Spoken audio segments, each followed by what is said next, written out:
New York 14 is the source of a lot of the workers in New York City's service economy. So, Uber drivers, they're all over the city, but where do they live? They live here. Right. They live in areas like Parkchester. They live in places more upstate, more up north in the city, up on the outer boroughs. This is where they live. This is where waitresses live. This is where cleaners live. This is a working class community. And we need to have representation that advocates as fiercely for working class people as possible from this seat. Yeah, and then that's what you're running your campaign on. So talk about your New Deal.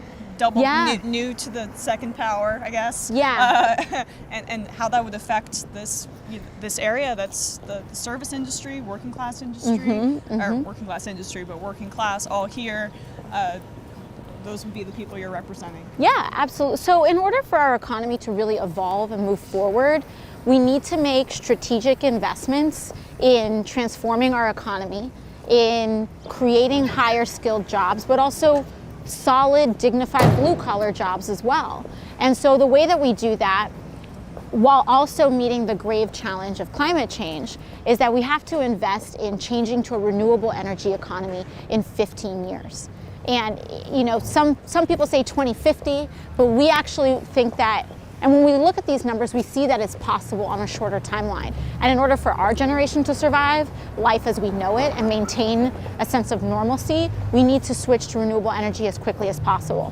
And that includes things like infrastructure investments, like putting solar panels and garden roofs all over the city, including in this neighborhood, in training people in the capacities to do that. And also a lot of the other retrofitting that's required in our energy sources, in our buildings, in order to transition over our economy. So there are a lot of jobs up and down, because then you also need engineers, you need climate scientists, and you need the folks that are going to be actually able to lay the bricks and get it done. So it's really a jobs bill, but also we have a suite of legislation that will bring jobs to the district, including Medicare for All. Right. Because Medicare for All is a jobs bill as well. Yes. But just to talk a little bit more about your climate change point, we constantly hear from the right and some in the center that renewable energy, creating those jobs, it's not economically viable. But those are always the same people taking the money from the industries where they're incentivized to say that. So it's not about economic growth when you hear that talking point. It's really about preserving the already existing power structures and already existing economies. That doesn't necessarily help a district like this, and doesn't actually help grow the economy, just perpetuate the already existing structures. So I think that's a very forward-thinking kind of thing. Yeah, and when people talk about things not being economically viable, they're thinking about short-term returns. Exactly. They're not thinking for about themselves too. Right. Yeah. They're not thinking about the long-term economy. And frankly, businesses and special interests are not incentivized in any way to think about the long term. They're only incentivized to think about the short term, what's going to give me a profit in Q1 or Q2, which often are these band-aid solutions, but it's our job as citizens and members of government to think about the long term and to think about how we're not only going to survive but thrive 7 generations on from now. And I think that this community is really emblematic of the kind of economy that we're trying to advocate for on a national level from my campaign. So all these workers here are unionized. Everyone from the folks doing construction up there to our groundskeepers are members of a union, and they all have dignified wages. My own family are groundskeepers here, so my uncles and my cousins. That's amazing. Yeah, they've been working here because their job offers them dignity in terms of their wages, because they have health care, because they are paid enough to really live. They have lived here for decades. They've raised children here, and they have really been able to lead a productive life. And it's not a lot that it takes. It's not like we're asking for the whole world here. Yeah.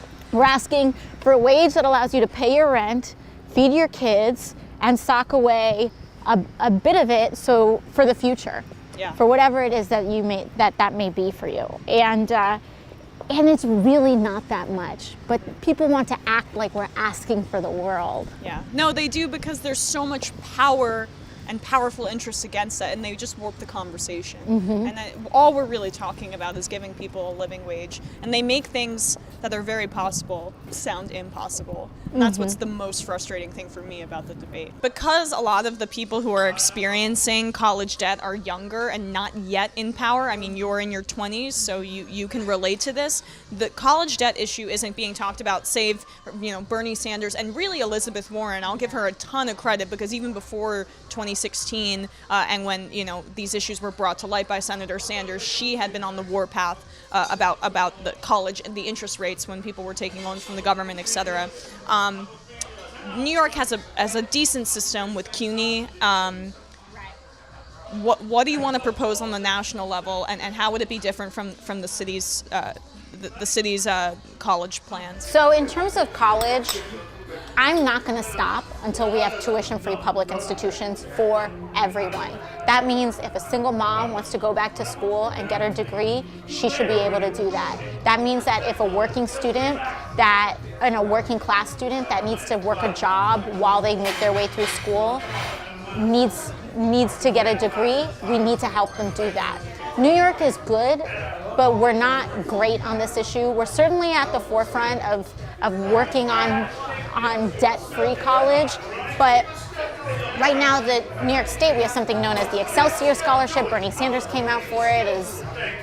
It was good when it came out, but it's largely targeted towards upwardly mobile students who don't need to work while they're in college. So it doesn't cover you if you're a part-time student, which working students have to be part-time. It doesn't cover you if you're a part-time student, doesn't cover you for any postgraduate education. And as our economy evolves, we need to be making investments so that people can be high-skilled without encountering all of these barriers to entry. This is not just about four-year liberal arts educations either. This is about vocational schooling. This is about apprenticeships, because there are certain jobs that are going to be offshored, but that's because American manufacturing needs to be sophisticated. So we shouldn't be, our manufacturers and the people in the labor movement here, we need to be working on assembling some of the higher tech, next generation materials, whether it's building materials, whether it's vehicles, whether it's energy sources. That's the manufacturing that needs to be happening in America. And then as it is further commoditized, then sometimes those styles of manufacturing get offshored. And it's a difficult reality, but really where I see the future of manufacturing being is a constant learning environment where we're constantly learning how to manufacture new innovative goods. The NYPD has had a ton of history with stop and frisk and racist policies. What would you bring to this district in terms of trying to address the policing in this in the city? Another thing too is that Rikers Prison is in my district. That's a huge topic as well. Yeah, and there is a wide range of issues, and one of the things that I'm very proud of in this campaign is that we meet with organizers and we hand over the keys in our policy. So we meet with labor organizers and we say what needs to be done. You write it and we'll work with you. And so in meeting with criminal justice advocates and sitting down with Black Lives Matter Greater New York, one of the things that we are asked to advocate for is to demand an independent prosecutor anytime a person dies in an altercation with a police officer. Because one of the big problems that we have is that basically this system is investigating itself. And when you have precincts, when you have AGs, when you have people who are investigating their own system for wrongdoing, it's unsurprising that no charges will be presented any of the time. We would never ever allow that for any other issue. We would never allow Wall Street to investigate itself. We would never allow fossil fuel corporations to investigate themselves for dumping. And even on a municipal level, we don't allow the accused to investigate itself. And so the reason this has kind of traditionally been an exemption is because we need due process to be used to investigate an issue in our criminal justice system. About 70 to 80% of people kept in Rikers Prison are there because they can't afford jail. They can't afford bail, rather. And when you look at the crimes that land someone in Rikers, a lot of the times they're not violent crimes. People get thrown in Rikers if they jump a MetroCard turnstile. And if someone is caught jumping a turnstile and they don't have the fee to swipe their MetroCard, and then they don't have the money to pay bail, they get thrown into Rikers. But that doesn't happen in almost any other situation. If you don't have any money left on your Easy Pass, you don't get thrown into Rikers. If you don't have, if your car runs out of gas on the side of the road, you don't get thrown into Rikers. And that's a lot of Cy Vance's kind of decision making as the district attorney. I don't understand that. There's a huge problem with cash bail and money bail.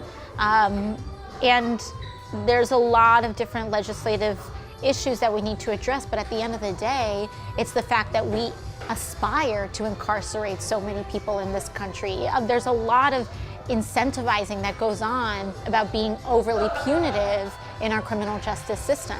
By throwing people in jail for crimes that don't deserve that kind of treatment is part of our system, and it's part of why we incarcerate so many people in this country.